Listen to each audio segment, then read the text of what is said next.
personnages, des lieux retirés, éloignés, qui emportent et fixent les comportements. Comme vous le constatez, la rencontre va être traduite en langue des signes par Sabine. C'est tellement magnifique que je pense qu'elle va nous voler la vedette. Rencontre avec 3 primo-romanciers, Virginie Barreto, Jérémy Brugidou et Caroline Hinault. Bienvenue à tous les 3 pour cette table ronde. Je vous présente rapidement. Virginie Barreto, vous êtes comédienne, dramaturge, autrice d'une quinzaine de pièces de théâtre, je crois. Votre roman s'appelle « Ceux des marais ». C'est publié chez Inculte. Vous nous emmenez dans les marais de Vendée, sur ces barques plates qui parcourent le territoire, aux côtés du médecin, de ces 10-15 familles qui peuplent ce vaste espace, un territoire gorgé de flotte, gorgé de vases, et on va voir tout ce que ça implique. C'est à peu près ça. Hein. Jérémy Brugidou, ici la Béringie, aux éditions de l'Ogre. Premier roman pour le cinéaste que vous êtes, artiste, chercheur, pluridisciplinaire, réalisateur de plusieurs films, notamment avec un autre auteur des éditions de l'Ogre qui se nomme Fabien Clouette. On lui rend hommage.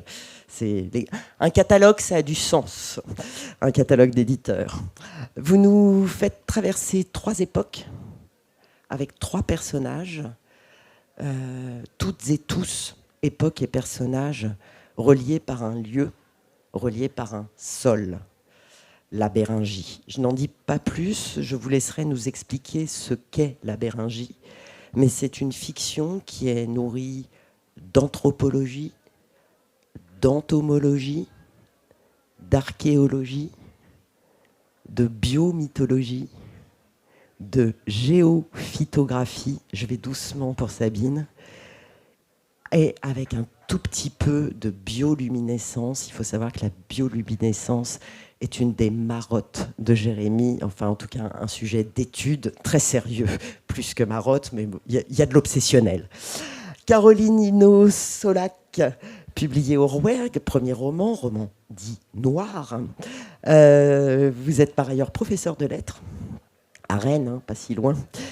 Solac, c'est un huis clos à ciel ouvert, dans un lieu reculé où seul finit par compter la survie de 4 hommes enfermés sur ce vaste et dangereux espace. On est au nord du cercle arctique et on va arriver dans l'hiver et dans la nuit sans fin, et les pires travers de nos caractères vont surgir. Alors le lieu comme personnage, Caroline, je vais commencer par vous. Solac, c'est un lieu imaginaire, je l'ai dit, au nord du cercle polaire. C'est une presqu'île. Pourquoi en avoir fait une presqu'île? Pourquoi ce lieu? Et pourquoi ce nom? 3 questions en une. Marche là? Oula, mon Dieu. Bonjour. Oui, alors beaucoup de questions. Je vais essayer de faire court. Pourquoi la presqu'île? Parce que, d'abord, j'avais une référence littéraire en tête d'un livre de Gracq qui s'appelle La presqu'île, qui est important pour moi, mais ça, c'est vraiment un petit détail.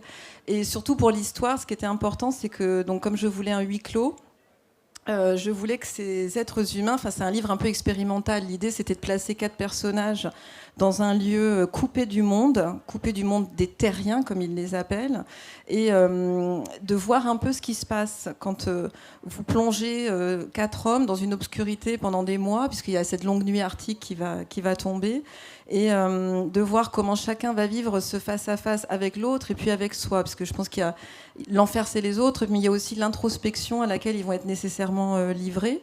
Donc je voulais un territoire comme ça qui soit très abrupte qui nécessairement implique d'être débarrassé de tout ce qui habituellement dans la civilisation nous tient et nous comment dire, nous maintient humains. Et je voulais un lieu sans écran, sans médias, sans possibilité d'avoir recours à tout ce qui habituellement fait société. Donc cette presqu'île arctique m'a paru un lieu idéal. Et je voulais qu'il y ait malgré tout ce fin cordon ombilical, j'allais dire, qui relie cette presqu'île au monde des êtres humains, parce que ça avait une symbolique aussi dans le texte, voilà, dont je ne peux pas forcément parler, mais en tout cas, il y avait quelque chose qui m'intéressait dans le fait qu'il ne soit pas complètement coupé du monde humain, puisque c'est un livre qui questionne cette humanité. Et peut-être la dernière question, c'était sur le titre. Alors là, bon, j'aurais beaucoup de choses à dire, mais c'est un titre, enfin c'est un lieu imaginaire. Donc ce titre, je l'ai inventé. Je ne sais pas d'où il est venu. Je pense qu'il y a un inconscient très très fort. Enfin, il y a eu plusieurs strates de choses qui ont été digérées pour que ce titre apparaisse. Je voulais, c'est certain, un titre court.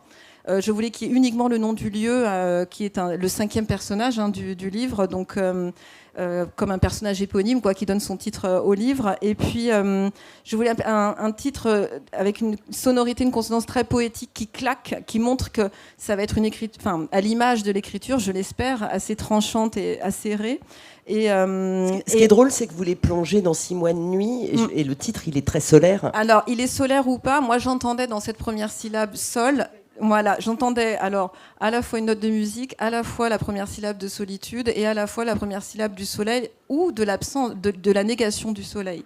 Donc il y avait toutes ces références, voilà. Et puis après, j'ai découvert tout un tas de choses incroyables sur l'histoire de ce titre, parce qu'il y a eu énormément de significations que des gens m'ont proposé comme interprétation. J'ai découvert que c'était le nom en turc des janissaires, c'est-à-dire des militaires qui protègent le sultan, et trois sont des militaires. Donc dans quelle mesure je le savais, et c'est revenu. Et il y a tout un tas de sonorités très proches du mot Solak. Sulak est aussi un titre de livre de Janada. Je ne sais pas dans quelle mesure ça a été digéré, et ça, voilà, et ça rejaillit sous cette forme. Voilà. À l'inconscient des écrivains.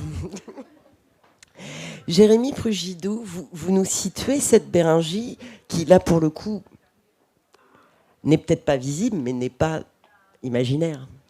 Non, oui. Alors la Béringie, c'est le nom qui a été donné à la bande de terre qui reliait les États-Unis, donc l'Alaska et la Sibérie, qui est aujourd'hui le détroit de Bering.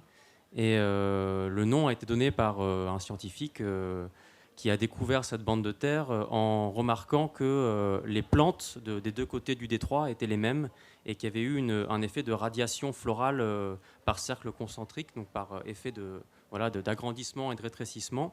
Et il s'est dit, en fait, là, il devait y avoir de la terre, il devait y avoir un sol. Et donc là, on a découvert ce sol de la Béringie, et c'est par ce sol que sont passés les humains depuis le continent eurasien jusque dans le continent américain. Pour le coup, c'est vraiment le lieu, c'est vraiment la Béringie qui est à l'origine du roman. Je crois que vous écoutiez Jean-Claude Amezen à la radio et que ça... Oui. Ben, du coup, c'est vrai que le lieu, ça a tout déclenché, et c'était en découvrant que non, ce lieu n'était pas seulement un passage, parce que moi, je connaissais l'idée du passage de Bering. C'est une notion que j'avais beaucoup entendue et qui m'était familière. Mais en fait, ce que j'ai découvert ensuite, à travers en effet une émission de Jean-Claude Amezen, c'était que des scientifiques avaient montré que ce lieu n'avait pas été simplement un passage, mais qu'il avait été peuplé par des sociétés humaines pendant au moins 10 000 ans, avant qu'il y ait véritablement un passage complet vers l'autre continent. Et je me suis dit, tiens, c'est quand même amusant que nous, notre société, qu'on imagine comme la panacée de toute forme d'humanité, qui a peut-être 5 000 ans tout au plus, on imagine qu'il puisse y avoir la fin de nous serait la fin du monde, alors que cette société-là, ou cette civilisation, cette culture, cette communauté qui a vécu plus de 10 000 ans, finalement est pour nous qu'un passage. Et donc je voulais questionner cette question en fait, à partir du lieu, des questions temporelles, de qu'est-ce que la fin, qu'est-ce qu'un passage, qu'est-ce qu'un renouveau. Donc voilà, c'était un peu ce démarrage-là. On va y revenir tout à l'heure, merci Jérémy. Virginie Barreto, les marais, j'ai dit les marais vendéens, parce on suppute parce que vous êtes du coin. C'est un lieu très particulier. Pourquoi ce choix-là Et est-ce que c'est le lieu lui-même, enfin cette particularité des Marais, de la population qui y vit, qui a déclenché l'idée du roman, ou il y a quelque chose d'autre qui est venu avant? Est-ce que c'est le lieu qui est à l'origine? Alors, par rapport au Marais, effectivement, moi je viens de Vendée, donc. Effectivement, donc je viens d'un endroit, j'ai vraiment grandi dans un endroit comme ça, d'une étendue plate, spongieuse, constamment. Mais alors après, que j'ai fui d'ailleurs, que j'ai fui très jeune. Mais donc effectivement, je pense que c'est pas anodin. Je pense que c'était une manière un peu d'y revenir aussi. Après, j'ai l'impression que ça pourrait se passer ailleurs, en fait. Enfin, ce qui m'intéressait là-dedans, c'est la grande étendue plate. Au départ du roman, c'était ça. C'était pour moi une espèce d'espace comme ça, plat, qui prend l'eau de temps en temps, donc qui fait aussi miroir. Et puis ces silhouettes aussi, qui donnent à voir des présences dans l'espace. Voilà. Oui, parce que ceux qui hantent, j'ai envie de dire hanter, parce que vous avez dit le mot silhouette, fantôme, Ouais. silhouette. Il y a beaucoup de brouillard aussi, beaucoup de pluie, beaucoup de brouillard, beaucoup de tempête qui fait qu'on ne voit pas bien les gens. Ces silhouettes qui hantent le livre et qui font l'âme du livre, elles sont très importantes aussi. Oui, je pense plus. Alors, et le paysage est très important. D'ailleurs, alors c'est marrant parce que moi, quand j'écrivais, j'avais un problème avec le mot paysage. Je me disais, en fait, pour moi, le paysage, et d'ailleurs c'est ça la définition, enfin, en tous les cas en Occident, comment dire, c'est visuel. C'est ce qu'on voit, c'est un point de vue, en fait. Donc il y a quelque chose d'esthétique, de visuel, donc on n'est pas impliqué dedans. Et pour moi, dans ce paysage-là, ce qui m'intéressait, c'est les gens à l'intérieur d'eux. Et c'est pas évident, en fait, de trouver les bons mots, les bons termes pour ça. Pour mettre les gens ou pour le paysage? Oui, j'avais l'impression quand j'utilisais par exemple le terme paysage que ça correspondait pas. Donc je me disais comment bon, alors après il y a les descriptions, etc. Mais voilà, pardon, je m'éloigne un peu. Mais justement en parlant de description, ce qui est un peu à l'origine aussi du roman, c'est ça, c'est la description aussi. Donc oui, c'est l'espace. Caroline, je ne vous ai pas demandé ce qui était venu en premier. Alors, je crois, parce que ça me semble... Ah oui, il faut qu'on partage le micro. Ça me semble... Vous avez plutôt trouvé votre paysage pour qu'il serve votre lieu, pour qu'il serve votre intrigue, ou tout a été très vite intimement lié? Non, j'avais d'abord l'idée de l'intrigue, on va dire. Moi, je voulais écrire une tragédie. Donc, j'étais très nourrie de tragédies classiques, notamment. Mais je voulais pas l'écrire sous forme théâtrale, je voulais l'écrire sous forme romanesque. Alors, je savais pas que ça donnait un roman noir, qu'on me l'a appris, qu'en fait, c'était un roman très noir et même très violent. Donc, ce que j'ai découvert, donc vraiment l'écriture vous déborde parce que c'est à la réception, hein, même à l'éditrice qui m'a dit, mais c'est quand même très très noir, donc on va le sortir en noir. Et là, c'était vraiment c'était une surprise. Donc, moi, j'étais dans cette histoire de tragédie. Qui je pense est une forme qui est passionnante, alors théâtralement, mais aussi finalement transposée dans le roman pour penser notre humanité et les passions humaines et les pulsions humaines. Et donc j'étais absolument happée par cette idée de tragédie. Et au même moment, j'ai rencontré un photographe qui était allé en Antarctique, lui. Alors moi, j'ai placé ça en Arctique, mais bon, vraiment, c'est le même froid. Et lui, parce que moi, j'y suis pas du tout allée. Hein, c'est vraiment purement un travail de l'imaginaire. Et ce photographe, au cours d'un projet avec des élèves, parle de... alors c'est François Lepage qui a fait une bande dessinée avec son frère Emmanuel Lepage, que vous connaissez peut-être. Hein, c'est des frères, un photographe, un illustrateur. Travail magnifique. Et dans ce roman graphique, ils ont été invités par l'Institut polaire arctique pour aller... voir ce qui se passe, les missions de scientifiques en Antarctique. Donc c'est des vénards. Et ils en ont fait un travail formidable. Et quand ils parlent de ce lieu, ça m'a fait un effet incroyable.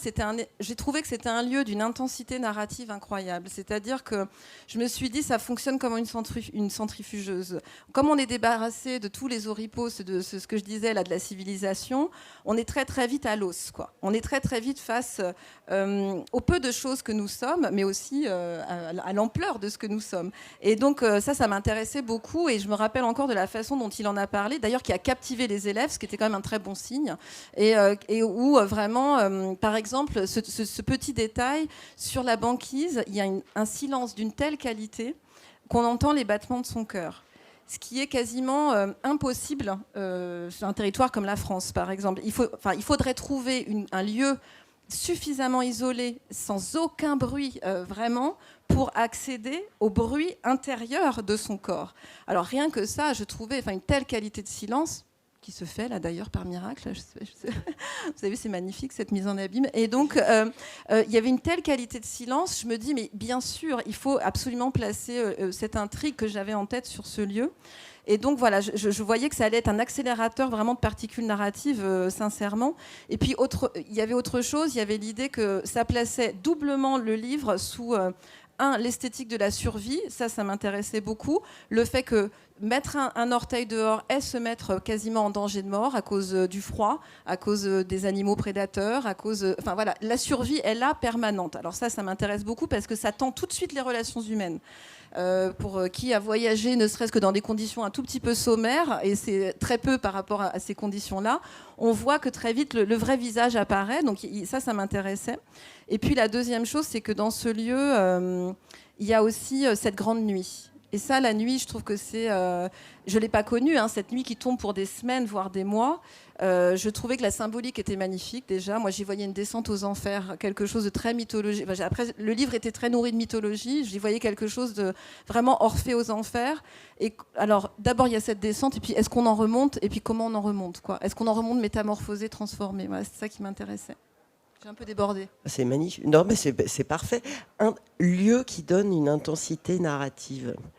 Jérémy, votre Béringie, c'est un peu l'Atlantide. Enfin, Ouais. Ça aussi, ça déclenche une intensité narrative. Ben en fait, oui, je retrouve beaucoup de choses en commun là, entre cette idée de lieu d'expérimentation où on place des personnages et on voit ce qui leur arrive sans vraiment savoir en avance ce qui va leur arriver, et cette idée de comment nommer le paysage, comment nommer le monde autrement que tel qu'on le nomme aujourd'hui.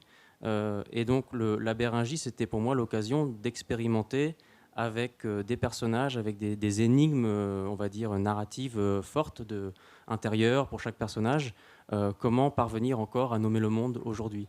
Et la Béringie, qui est un territoire disparu, qui est une terre qui a été submergée, je me suis demandé d'abord, mais qu'est-ce que ça pouvait être que de vivre cette disparition? Qu'est-ce que ça pouvait être que de vivre ce dérobement du sol? Et en fait, c'est un peu ce qu'on vit aujourd'hui. C'est je veux dire, on peut très bien caractériser la crise écologique comme le sol qui se dérobe sous nos pieds, ce qu'on pensait être comme l'environnement immuable de notre existence d'acteurs principaux du monde, nous humains, en fait, change.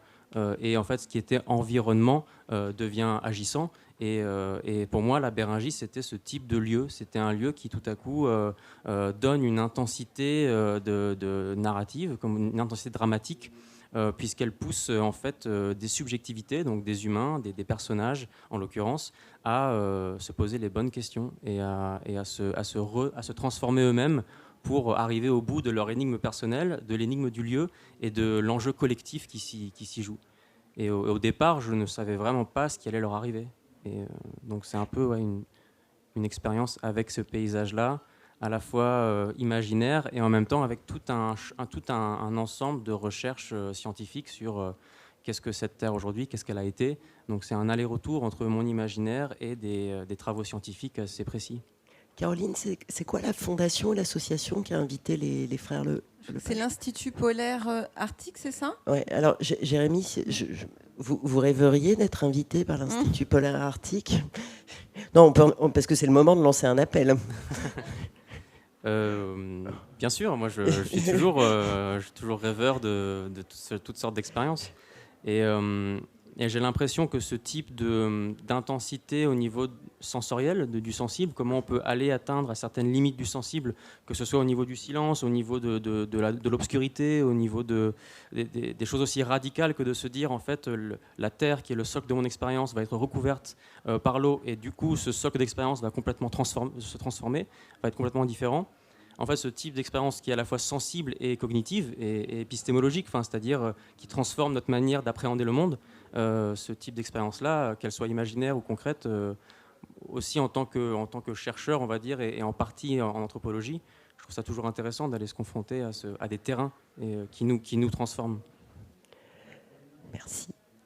Virginie et Caroline et Jérémy ont employé le mot de silence.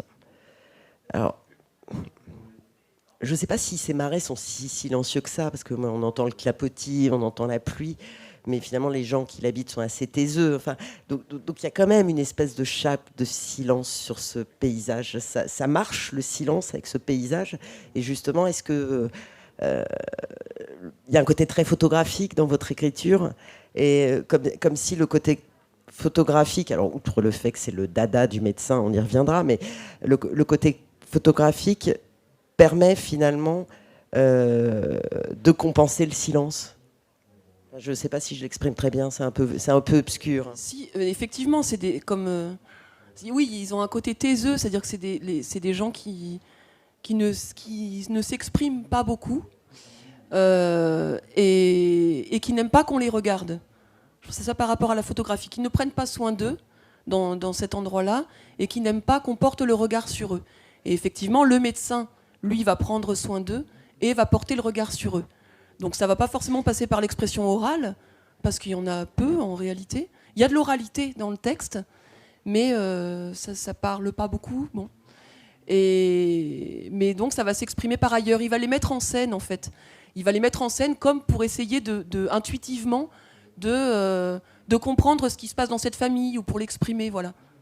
Comme des petites mises en scène.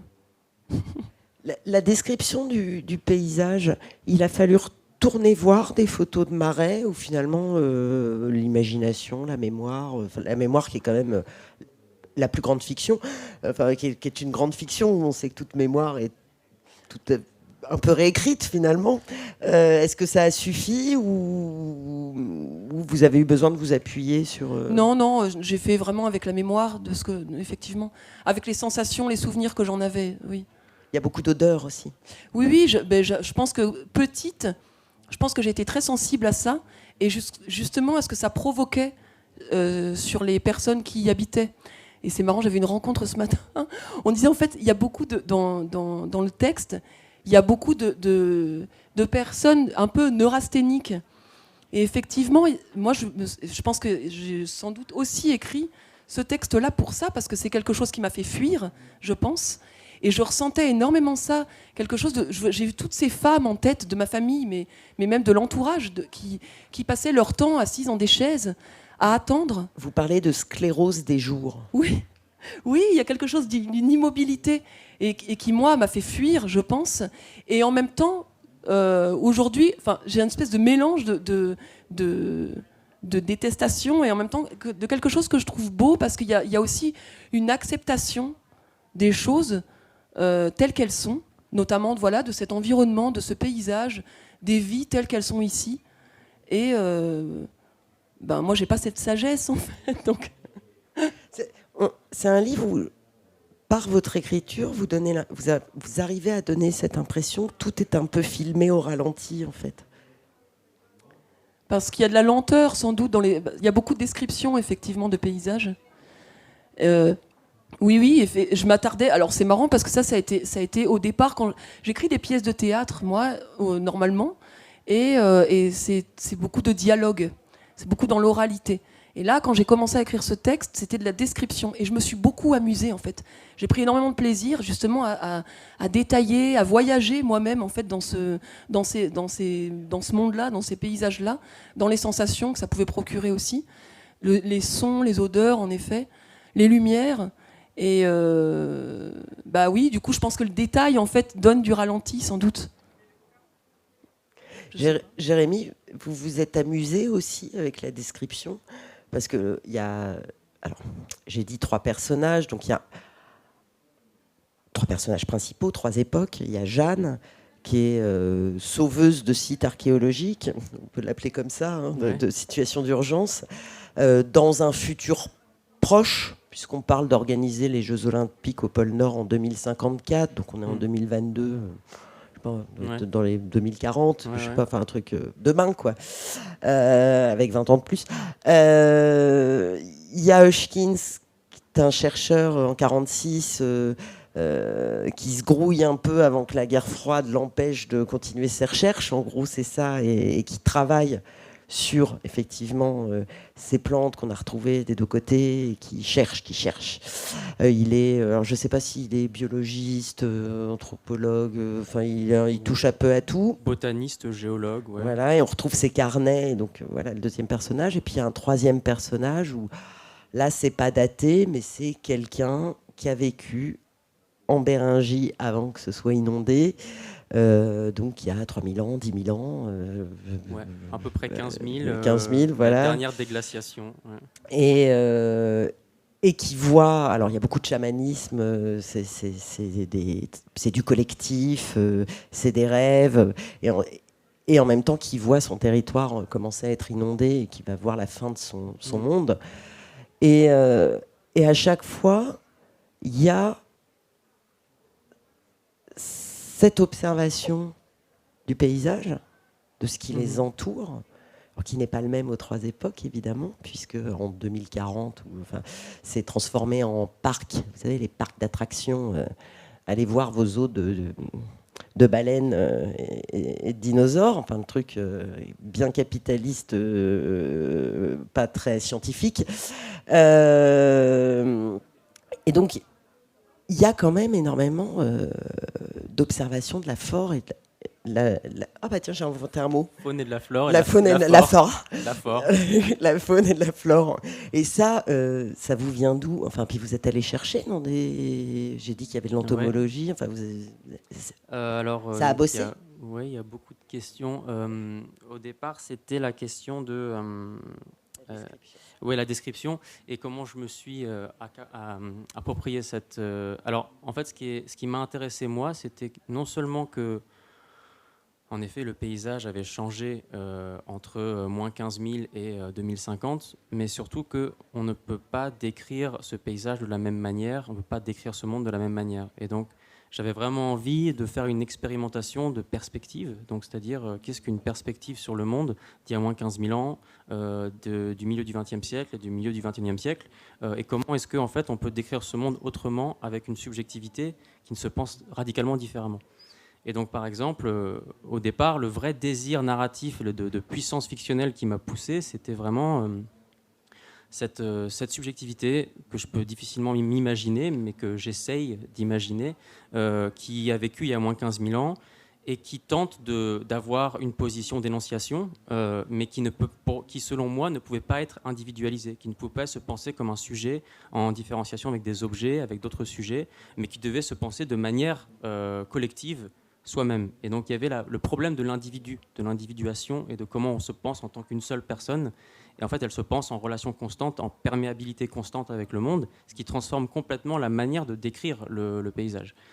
Et ce même paysage est décrit très différemment par le scientifique, qui va avoir une approche, oui, il y a des mots peut-être scientifiques, mais en fait, c'est assez simple. C'est simplement s'intéresser aux insectes, s'intéresser aux plantes, s'intéresser aux couches géologiques, s'intéresser à toutes sortes d'indicateurs qui nous disent ce qu'était la Terre avant, les pollens, les graines, les champignons, les racines, tout ça. Et donc, il a un rapport au monde assez technique, scientifique, et ce rapport au monde-là, en fait, il devait être décrit de cette manière-là.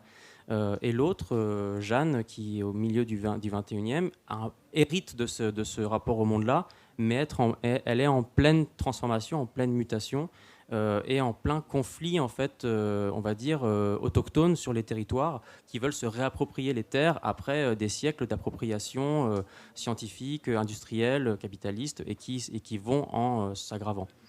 Et tout ça pour dire que la dernière question, c'était en effet que j'ai imaginé un parc de conservation qui se passait au milieu du XXIe siècle, qui est un parc en fait non seulement de réintroduction d'animaux, mais de faire revivre des animaux disparus. Donc de faire revivre des mammouths, de faire revivre des animaux, un peu comme le Jurassic Park, mais là c'était le Pléistocène Park. C'est un parc qui existe d'ailleurs réellement, en fait, qui est en construction dans ce territoire-là. Et c'est inspiré par ce qui se passe aujourd'hui dans les politiques de conservation des animaux et de la faune, qui sont des politiques extrêmement compliquées à appréhender, qui sont des démarches à la fois de protection, de profit, d'appropriation. Donc il y a toute une série d'enjeux qui étaient importants pour moi. Et qui faisait partie de la manière de faire de ce lieu une série de couches assez complexes dans lequel on ne pouvait pas vraiment déterminer un point de vue dominant et privilégié. Et ces points de vue vacillent constamment. Merci. Caroline, il y a un peu de description au début, avant que cette longue nuit arrive. Alors, ils sont 4 à Solac. Un des militaires se suicide, donc il y a une nouvelle recrue qui arrive, il est élitreillé, et puis le cercueil du suicidé, c'est un échange mort-vivant. Ce jeune militaire qui va être appelé la recrue ou le gosse, rejoint donc Piotr, qui est là depuis plus de 20 ans, et qui est le narrateur d'ailleurs, et Roch, qui est militaire, qui est la virilité débile incarnée. Enfin, on peut. Oui, on peut le dire. Voilà, il est lourd. Je l'ai un petit peu chargé. Ouais. Et puis, il y a un jeune scientifique surnommé le Grizzly. Alors Grizzly, plus pour le côté gros nounours gentil. Voilà. Qui est le pendant de l'ours blanc qui existe réellement. Oui. Le pater. Et donc, ce gosse, cette recrue, est muette. Et ce qui va d'ailleurs exacerber les tensions. Exacerber aussi les tensions, ce manque de communication. Oui. Et Piotr et Grizzly se disent que quand même, il faut qu'ils voient le territoire. Donc en fait, avant que la longue nuit arrive, il y a tous ces moments de balade. Et là aussi, où vous éclatez avec la faune et la flore, où il y a de l'émerveillement. Oui, vous avez réussi à mettre de l'émerveillement. C'est peut-être le seul moment, parce que c'est vrai que tout le monde m'a dit que le livre est très très noir. Alors quand même, je ne voudrais pas vous décourager, il y a quand même un moment vraiment de fascination et d'admiration devant cette nature. Parce qu'en fait, il y a un rapport ambivalent à ce lieu aussi. C'est ça qui est intéressant dans un tel lieu. Moi, ce qui m'intéresse, c'est justement ça. C'est l'ambivalence. Qu'est-ce qui est proie, qu'est-ce qui est prédateur. Et donc, parce qu'on peut être soit dans un rapport uniquement de fascination, voilà, cette nature est sublime, nous dépasse, nous sommes peu de choses. Enfin, je ne sais pas, je l'imagine parce que je n'y suis pas allée, mais voilà, on peut supposer quand même qu'on est un petit peu figé de stupeur devant un tel endroit. Et à la fois, il faut y survivre en tant qu'être humain. Et donc, y survivre suppose trouver un équilibre dans ce rapport effectivement proie-prédateur. Et ça m'intéressait beaucoup de questionner le rapport de ces 4 hommes à la chasse, au froid. Enfin voilà, ça allait nécessairement soulever ces questions-là. Et donc, il ne s'agissait pas d'être juste dans j'allais dire, une espèce de bien-pensance, de bien sûr, il faut préserver cet environnement, parce qu'il y a tout un sous-texte écologique, évidemment, dans le texte, mais pas seulement, puisque si nous détruisons la nature, c'est aussi parce qu'au départ, il y a eu cette espèce de rapport à trouver avec cette nature pour se nourrir, pour se vêtir, pour survivre. Mais qu'est-ce qu'on en a fait, quoi ? Il y a eu une détérioration. Enfin, c'est une autre question. Mais j'ai perdu le fil. Du coup, je ne sais plus quelle était la question au départ. Si, bien sûr, de l'écriture. D'abord, il y a évidemment... Enfin, d'ailleurs, c'est même la question centrale, en fait. Moi, ce qui m'intéresse avant tout, c'est la question du langage. Donc, j'allais presque dire que le lieu est un prétexte, et même que l'intrigue est un prétexte. C'est-à-dire qu'il y a évidemment cette question de l'angoisse et d'une montée d'une tension qui existe dans ce huis clos. Le huis clos psychologique m'intéresse beaucoup. Mais ce qui m'intéressait avant toute chose, c'était trouver la langue qui allait pouvoir dire et explorer ces 2 territoires qui me sont inconnus, qui sont... cette banquise, ce lieu arctique, et puis cette masculinité, enfin le corps des hommes vécu de l'intérieur, parce que j'ai choisi 4 personnages masculins. Et alors pour les gens qui me connaissent dans la vraie vie, des gens étaient très étonnés parce que je suis terriblement féministe dans l'existence. Alors tout le monde m'a dit mais quoi, tu t'as même pas choisi des personnages féminins, ce sont 4 hommes, etc. Mais ce qui m'intéressait, c'était justement de questionner le rapport de ces hommes à leur masculinité, à leur corps, à leur pulsion, je l'ai dit au début, et effectivement cet enfermement, cette claustration, paradoxale, une claustration dans un lieu d'une immensité sidérante. Je trouvais, me permettait moi avec le langage de questionner comment dire, comment saisir poétiquement, comment approcher par le langage ces 2 territoires qui me sont inconnus. Comment dire la sensation de froid, d'isolement, de solitude, comment dire l'immensité, la beauté stupéfiante de ces lieux, de ces animaux. Et j'essayais de transcrire ça en images, donc c'était très viscéral. Il y a vraiment une jouissance du langage, il y a vraiment un plaisir de l'écriture, enfin, totalement. Et moi, en plus, le livre est un flux de conscience. Je parlais de théâtralité au départ, c'est un seul narrateur. Hein. Donc il n'y a que Piotr, on est obligé de lui faire confiance. C'est lui qui nous raconte l'histoire. On sent qu'on va vers l'horreur. On ne sait pas où frappera la tragédie, mais on sent qu'on y va. Et je voulais une langue qui soit à même, à travers les yeux de ce vieux militaire désabusé, hein, qui est là depuis 20 ans, donc qui digère sa misanthropie, là, il a eu le temps pour ça, et qui a créé un langage singulier. Parce que, imaginez, 20 ans loin du monde des hommes, ça a créé chez lui une espèce de poétique de l'espace. Il n'envisage pas le monde comme nous, en fait. Et il le transcrit dans un langage qui est une espèce d'alchimie, enfin d'alliage entre une crudité, une trivialité, il a un argot militaire, etc., et puis des fulgurances poétiques. Et ça m'intéressait plus que tout d'inventer le langage de ce personnage qui oscille comme ça entre une espèce de grossièreté, de crudité et par moments de beauté, enfin voilà, je sais pas si ça crée de la beauté, c'est pas à moi de dire, mais ce que je veux dire, lui, en tout cas, je l'ai envisagé comme ça. Et moi, après, j'étais habitée par cette langue-là, donc je voyais ce lieu que je ne connais pas à travers cette langue. C'était vraiment ça. Ouais. C'était trouver une langue qui puisse dire ce territoire que je ne connais pas.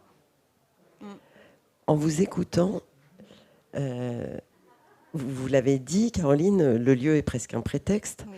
Chez Jérémy, il va peut-être pas être d'accord, mais c'est les personnages qui sont presque un prétexte pour le lieu.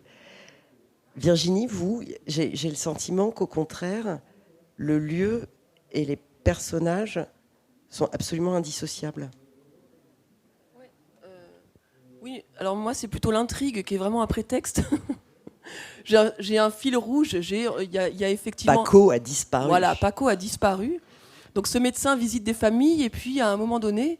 Ils sont très peu, donc ils se comptent sur les doigts de la main. Donc on sait qui est là. Ils se voient jamais, d'ailleurs. C'est le médecin qui fait le lien entre eux. Et effectivement, il y a une disparition. Voilà. Et on va découvrir plus tard ce qui s'est passé. Donc effectivement, il y a une intrigue, mais qui pour moi est vraiment prétexte. C'est vraiment un prétexte à vraiment le fil. Pour moi, c'est vraiment ce médecin, ces paysages et ces portraits. On parlait de photographie parce que le médecin, effectivement, fait de la photographie. Et c'est ces portraits de famille qui étaient pour moi un moteur aussi. Qui sont presque des natures mortes. Enfin, il y a quelque chose de figé. Oui, oui, c'est très figé. Et effectivement, alors, tu parlais de la langue, c'est marrant parce que moi, je me suis beaucoup interrogée aussi sur la langue. Et alors, parce que je partais dans ces longues descriptions. Et puis après, je me demandais comment faire exister justement ces personnages qui sont des taiseux, en effet, qui parlent très peu. Et donc il y a des dialogues qui sont pour le coup très... alors c'est pas cru, mais ils parlent en fait avec un peu le patois de l'endroit et un accent. Et voilà, ce qui fait un peu le grand écart avec la prose. Et c'était vraiment pour moi une manière de les faire surgir. Mais quand je dis surgir, c'était vraiment... J'avais cette image, comme je disais tout à l'heure, d'étendue. Et comment je donne du relief à ces silhouettes? Comment est-ce qu'elles apparaissent dedans? Caroline parlait du corps. Le corps, il est très présent aussi. Oui, finalement, puisqu'il est médecin. Il y a le médecin, puis comme je disais, la plupart ne prennent pas soin d'eux. Ils se soignent pas, ils font tout par eux-mêmes. Alors là aussi, on est dans un endroit très isolé, donc on peut pas aller au magasin pour aller acheter je ne sais quoi pour faire des travaux. Donc ils récupèrent beaucoup, ils font tout par eux-mêmes. Donc effectivement, il y a des corps un peu pas douloureux, mais parce que ça se plaint pas. J'ai pas l'impression qu'il y ait tellement de plaintes. Ils sont abîmés, mais ils sont abîmés, ouais. Ils sont cassés, ouais. Sur la maternité notamment, ouais. Enfin, oui, alors... soit le bébé est mort-né, soit c'est la mère qui meurt en couche quand même. Hein. C'est une violence. Oui, alors après sur les morts et les naissances, il y a aussi cette chose-là, mais que moi, pour le coup, j'ai vécu. J'ai pas vécu mais j'ai grandi dans cet univers-là où il y avait des morts-nés et des naissances et on posait pas de mots dessus. Donc les choses étaient le fait de pas poser des mots dessus, ça rend les choses très poreuses aussi. C'est un peu la mort et la vie, ça passe d'un côté et de l'autre, et c'est pareil, on a l'impression. Et c'est pour ça aussi qu'il y a ces disparitions aussi dans le texte. C'est drôle parce que vous le situez, enfin il y a un moment où dans les années 60, oui. Mais on a tellement l'impression que le monde les a abandonnés que le temps est figé, que ça n'a pas d'importance à part... Alors, bon, de toute façon, c'est pas les années 60, version Moulinex libère la femme, quoi. L'électroménager n'est pas arrivé, l'électricité pas vraiment, enfin, on en est loin. Hein. On en est loin, ouais. Non, effectivement, j'ai situé dans les années 60 parce que je me disais, je veux pas faire croire que ça se passe aujourd'hui parce que c'est pas tellement comme ça aujourd'hui, mais... Puis il y a tout un rapport à la photographie aussi où là, pour le coup, j'avais envie et besoin de rendre la chose réelle. D'un coup, ça s'ancre. On se dit, bah si, en fait, ça a existé et c'était telle époque. Mais après, effectivement, il n'y a pas vraiment... c'est un temps, en effet, très immobile. Et par rapport... Caroline a choisi que... Non, toujours Virginie, gardez le micro. Caroline l'a dit, elle a choisi de faire parler Piotr. Vous, il y a, on va dire, un narrateur omniscient, c'est-à-dire que c'est pas le médecin qui dit je, c'est il, c'est Raymond Fessy. Ça a été un choix littéraire dès le départ, où il y a eu des essais de narration à la première personne du singulier, ou non, il y avait cette distance aussi.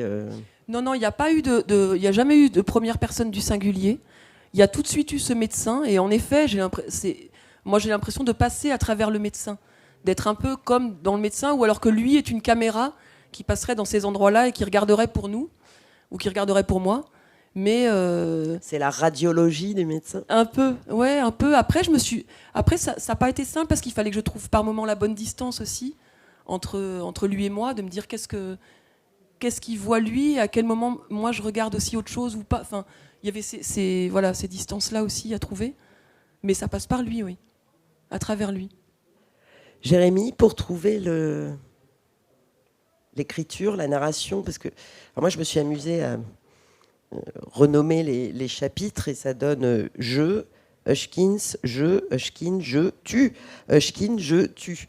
Ce qui donne une idée de la narration, vous l'avez compris. Jeanne dit je, tu, c'est quand on est 15 000 ans en arrière, et Hushkin, c'est une espèce de narration qui raconte. Et ça, ce jeu-là de langage, de forme, il est apparu tout de suite, ou ça a été peut-être des choses compliquées à créer, à mettre en forme? C'est apparu tout de suite pour Hushkins et Jeanne. Disons que Jeanne, elle incarne un peu l'invention des souvenirs que je n'ai pas pu avoir de ce terrain anthropologique en Béringie, quoi. Et donc peut-être qu'elle est cette composition hybride entre ce que j'aurais voulu vivre, ce que je ne vivrai jamais, et ce qui m'habite comme questionnement politique, anthropologique, etc. Et donc assez vite le jeu s'était imposé, puisque je me suis dit, bon, bah, de toute façon, elle est le personnage un peu central, un peu qui fait médiateur entre les deux autres personnages. Et elle a ce rôle d'incarner la position de subjectivité et de poser la question de qu'est-ce que c'est que de dire je. Ensuite, le Hushkins, le scientifique, assez vite pour moi, c'était un personnage épique raté, quoi. Enfin, c'était, on va dire, la fin de l'épique, et je le racontais un peu comme un personnage à la troisième personne, de manière assez classique. Et pour ce personnage-là, j'ai fait beaucoup de recherches. Il s'est inspiré par des biographies de chercheurs réels, par toute la connaissance de plantes, de faune, en effet, du territoire. Et il me semblait que c'était juste d'avoir cette espèce de distance qui se veut objective, mais qui est en fait toujours subvertie par notamment les rêves de Hushkins et cette question de l'intériorité qui vient toujours percer la dureté du terrain. Et en fait, Célésée, qui est la femme d'il y a moins 15 000 ans, ou la personne d'il y a moins 15 000 ans, je me suis posé la question, je me suis dit comment est-ce que je peux la rendre concrète autrement qu'en m'adressant à elle, ou qu'en posant la question de l'adresse, justement. À qui s'adresse-t-on quand on est cette subjectivité? Et vu que cette subjectivité, pour moi, elle est d'abord relation avec le monde avant d'être individu, ça ne pouvait s'exprimer qu'au tu, puisqu'il y a d'abord la question de la relation. Et ça faisait aussi un peu écho puisque tu présuppose une coprésence. Et ici, la Béringie, ici, présuppose une présence ici. Enfin, ici veut dire différentes choses selon où on se trouve. Et donc, il y avait cette question du tu et du ici, qui est un terme qui incarne ou qui nécessite une forme d'incarnation et qui peut être multiple, quoi. Et donc j'avais envie de jouer sur cette question de comment on peut être comment peut-on être un et multiple, et donc il y avait besoin de ce jus, de ce jeu, de ce tu, de ce il, et donc de ce jus narratif, on va dire. Voilà, Il y a une idée de résistance, ici la Béringie, comme ici Ouais. Londres. En fait, oui, c'est aussi ça, parce que là, il y a vraiment des questions de réappropriation des terres et de réappropriation narrative. J'ai toujours été fasciné par la manière dont on peut rendre aux terres et au monde et aux vivants et aux paysages des histoires, comment on peut se les raconter autrement que par de la terminologie scientifique, classifiante et à distance. Et il me semble qu'un des gros enjeux, en tout cas pour moi, c'est de remettre du narratif dans ce qu'on appelle la nature ou dans ce qu'on appelle les choses. Et donc, c'était un peu cette question-là qui était aussi de la position d'énonciation. Merci. Caroline, le paysage, il influe aussi sur la langue. Piotr, quand il parle de la nouvelle recrue, il parle d'un regard d'iceberg déchiqueté. Il parle de ses yeux comme 2 brochettes de glaçons. Et plus tard, il dit que chacun est enfermé dans son petit igloo intérieur. J'en ai pris que 3, mais ça, c'est le territoire qui a fini par prendre le pouvoir sur la plume, ou c'est l'écrivain qui a gardé un pouvoir total et qui s'est dit je vais jouer avec ce vocabulaire qui correspond à cet espace-là. Non, il y a les deux, je crois. Alors, on est quand même maître à bord au départ. Donc, bien sûr, toutes les images qui sont liées au paysage et cette porosité entre la description des personnages et le lieu, elle est quand même volontaire, on va dire. Et il y a un petit côté, quand on dit ça, c'est très Balzac, quoi, très balzacien, la pension Vauquer, pour ceux qui ont des souvenirs scolaires. La description du lieu dit le personnage. Donc, j'ose espérer que c'est pas tout à fait quand même complètement ça, mais c'est vrai qu'il a des images pour décrire les autres qui sont liées parce qu'il est lui-même pétri par le lieu. Ça, c'est vrai. Et puis, ça m'a fait penser à autre chose. En fait, je rebondis juste sur la question de la révolte, ici, la Béringie. Et moi, je voulais aussi un lieu où la révolte que je ressentais à l'égard de ce qu'on fait au monde puisse s'exprimer. Et c'est vrai que si j'ai choisi ce lieu aussi, c'est parce que je trouvais qu'il était très symbolique de l'absurdité, actuellement, tu l'as dit, de la crise écologique, etc. Et il faut savoir que les 2 militaires qui sont là au tout départ, avant que le 3e soit élitreuillé, leur rôle, qui est complètement absurde, est de garder un drapeau. Alors, leur nationalité n'est pas dite. Bon, ils s'appellent Piotr, Rock et Grizzly. Ils ont des surnoms. On peut supposer, en tout cas, qu'ils sont de culture slave. Et c'est vrai qu'il y avait l'idée, je trouve, incroyable dans l'expansionnisme que l'on connaît, n'est-ce pas, qui a une triste résonance aujourd'hui, dans l'idée de s'approprier des territoires, de tels territoires, en fait. Et que les humains ont quadrillé, ont créé des frontières sur l'Arctique et l'Antarctique. Alors, on sait pourquoi, parce qu'il y a des sous-sols, il y a de l'exploitation gazière, etc. Et je trouvais intéressant de mettre des personnages comme ça qui ont une mission en soi absurde. Il faut leur présence pour attester que ce lieu appartient à un pays. Et on ne connaîtra jamais la couleur du drapeau. Ça ne m'intéressait pas d'ailleurs. Et je trouvais que il y avait aussi quelque chose de beckettien pour moi dans l'idée de ils attendent rien. Voilà, c'était le en attendant Godot qui viendra jamais, on le sait. Et donc, je divulgage, mais je crois que voilà. Et donc ils attendent rien en fait. Ils gardent un drapeau. Et je trouve qu'il y a dans ce symbole-là toute l'absurdité de l'idée vraiment humaine de posséder le territoire. Ça, c'est une question qui m'interroge vraiment, quoi. Ils se sentent possesseurs alors qu'en fait, évidemment, ils ne sont rien sur un tel territoire. Ils sont très, très peu de choses. Donc, voilà. La question de la possession ou de la dépossession du territoire, on la retrouve un peu dans Ici la Béringie, parce qu'on n'en a pas parlé, mais dans les personnages secondaires, et qui sont très importants, c'est des autochtones, d'un côté, de l'autre, que ce soit à l'époque de Hushkin, soit à l'époque de Jeanne. Et eux, ils sont plutôt dépossédés. Jérémy.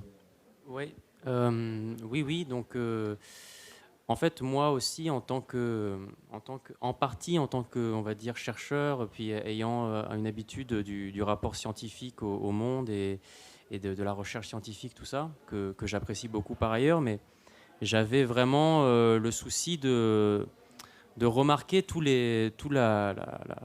la technicité, tous les rouages, tous les protocoles que ça implique en termes d'aller faire une recherche sur un terrain, d'aller explorer un endroit, de se dire que, en fait, vu qu'on est scientifique, on a le droit d'aller par-ci, par-là, et puis on a le droit de se dire que, en fait, ce territoire-là, en fait, pour le préserver, il faut évacuer les populations autochtones parce qu'en fait, c'est assez gênant, ça ne permet pas de protéger bien. Donc, en fait, partez parce que la conservation dit que les animaux doivent être tout seuls sans les humains. Et donc, en fait, je suis un peu questionné par ça.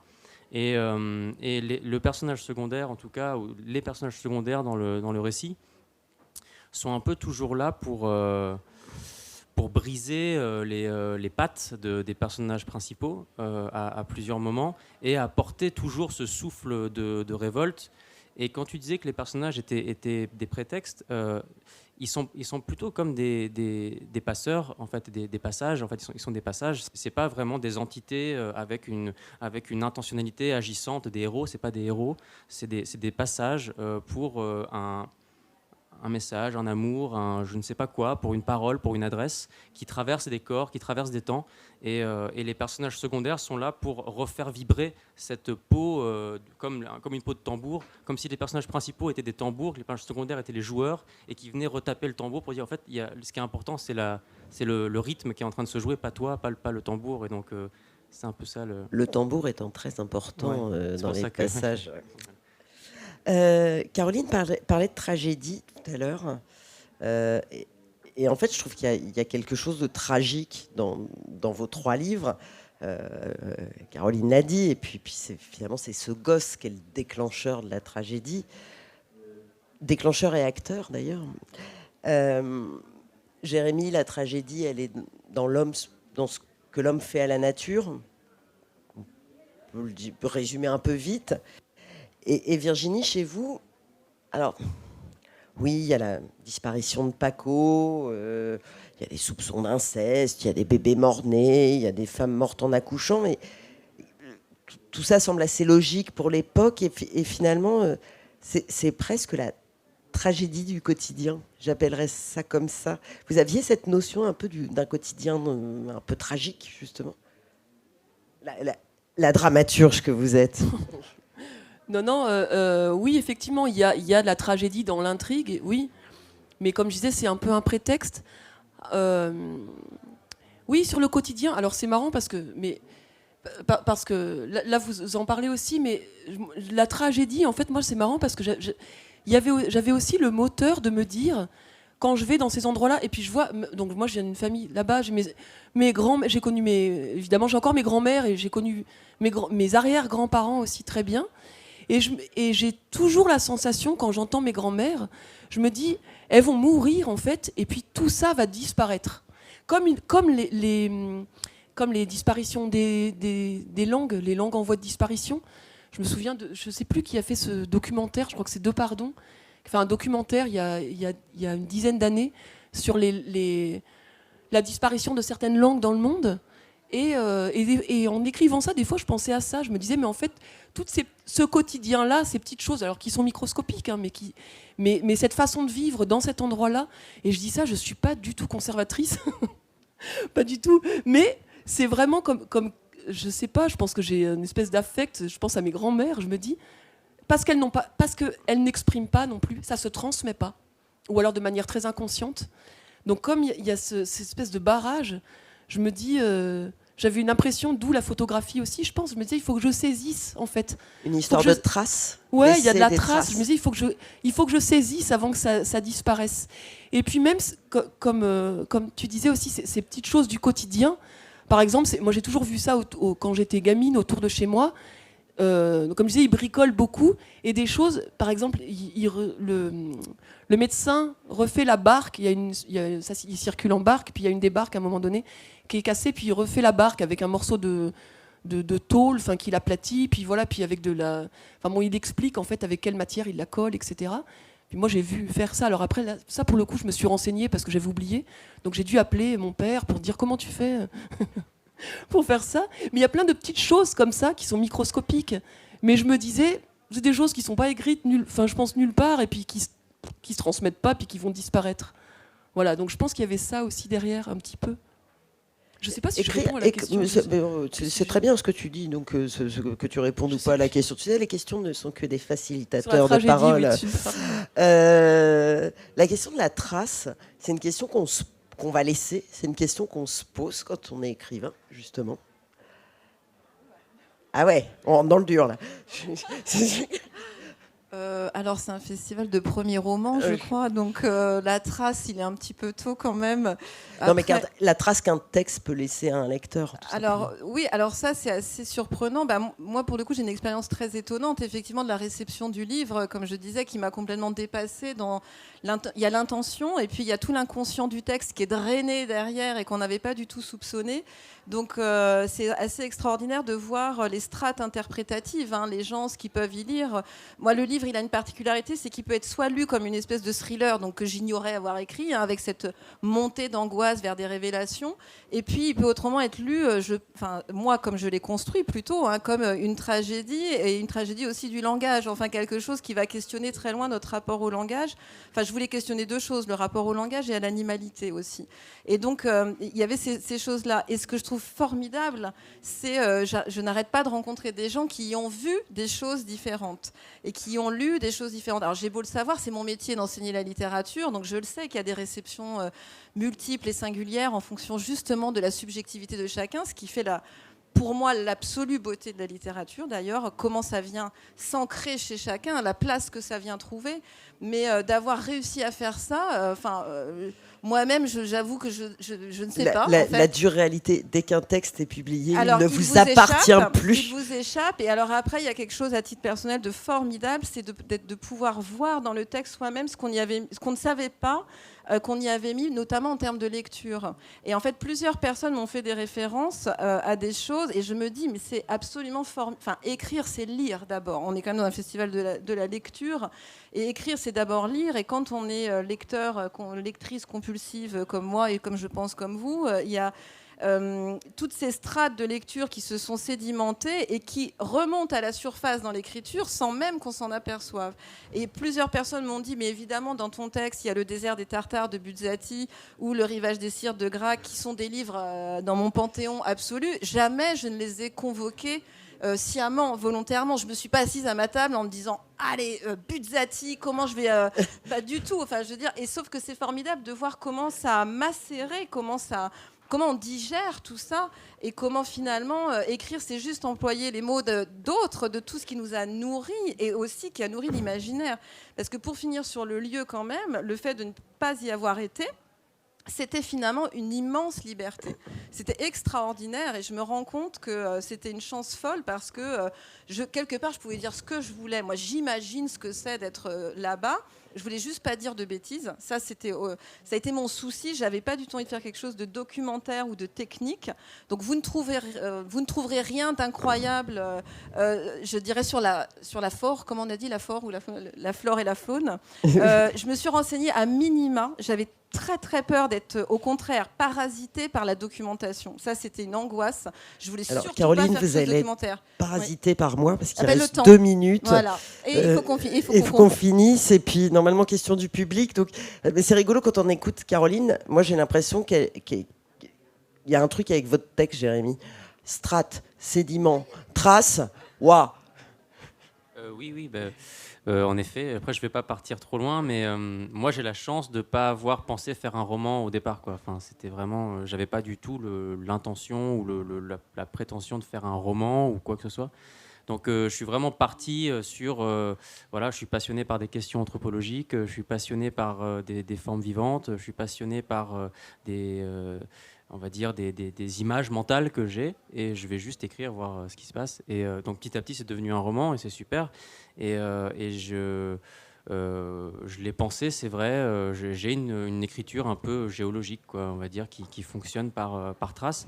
Et je me dis que du coup on peut, selon si on est plutôt plongeur profond ou plongeur moins profond, on peut trouver de toute façon des habitants à chacun des niveaux. Donc des habitants, voilà, de fiction, des petites bulles de fiction. Donc ouais, moi je pense plutôt pas comme strate, mais comme petite bulle. L'idée de faire un roman, une petite bulle de fiction, Virginie, ça vous inspire quoi? Vous avez une demi-minute. 2 secondes. Non, mais alors moi c'est marrant, je n'assumais pas du tout au départ. J'écris du théâtre, comme je viens de là, je me disais, j'assumais pas, je me disais non, c'est pas pour moi le roman. Et puis bon, j'ai vu au bout d'un moment que c'était, voilà, je suis partie, comme je disais dans des descriptions, je me suis dit, bah non, c'est, voilà, non. Et juste pour revenir tout à l'heure sur la trace, je disais ça vraiment pour le coup en toute modestie. J'ai pas l'impression de faire, Je me suis servi du mot c'est vraiment pour embrayer, mais je suis pas toujours pertinente quand j'invente des questions au fur et à mesure. Non, je pense qu'on a bien compris. Est-ce qu'il y a des questions dans le public, histoire de faire encore un petit peu bosser Sabine, qui va être épuisée. C'est épuisant ce que Sabine fait. C'est beau. Enfin, j'ai failli passer l'heure retournée. Pas de questions? Eh bien, allez lire Solac de Caroline Hinault.